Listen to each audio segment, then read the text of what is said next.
Now I know this is your, in terms of national camps, we've been in Atlanta, we've been in Virginia. It's 5 years for me. 5 years, and now we're down here in Georgia. Yeah. What do you think about the ability for the Darlington school to provide the kind of facilities that match the academy back home?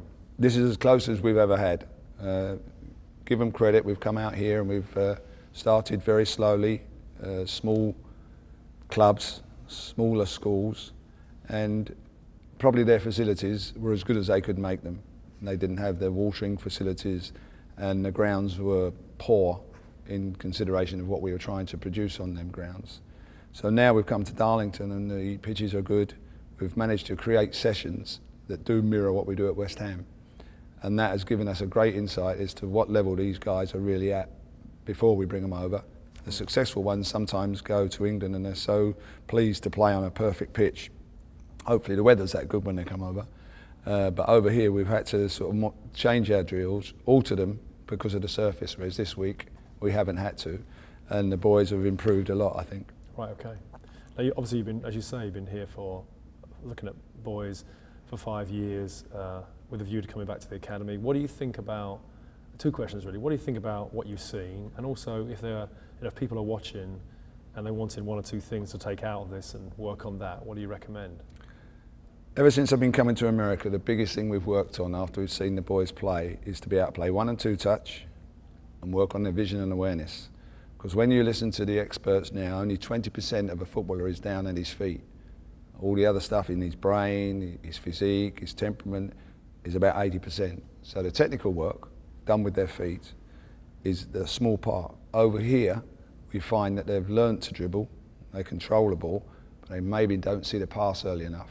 So in the few days that we do it, we work on vision and awareness, know your next pass, try and play 1 and 2 touch. And if they can take that away to some of the clubs that they go back to, then they'll be better players. And we've heard from players that have gone back and they've improved and become a better player and gone on to another level. And then they've gone on to obviously get scholarships at college. You might not make it over to London and you might not be able to play in England because of your background being an All-American. We've had boys come over from here.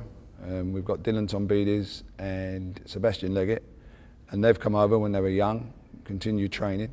And from what we've seen of them, if we'd have given the time and effort that we do over there, the hours and hours of training that they do, if we could give some of these boys that, then I think some of these could be as good as, and maybe produce a player if we can give them the time.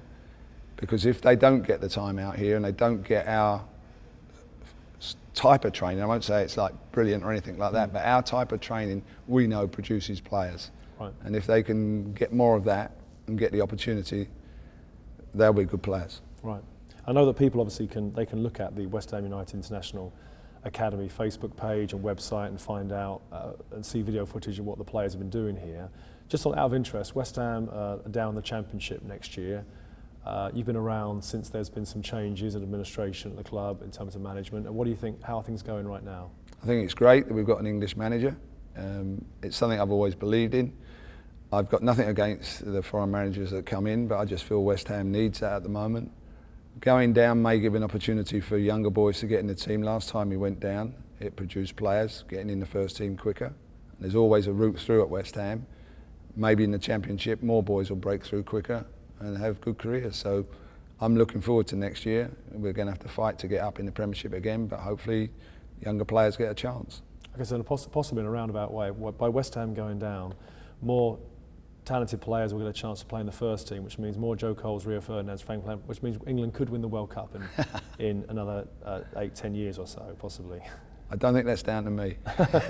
We're pinning our hopes on it. Yeah. We've had a lot of boys that have gone on and played for England. People say that West Ham don't just produce players for West Ham, they do produce players that play for England.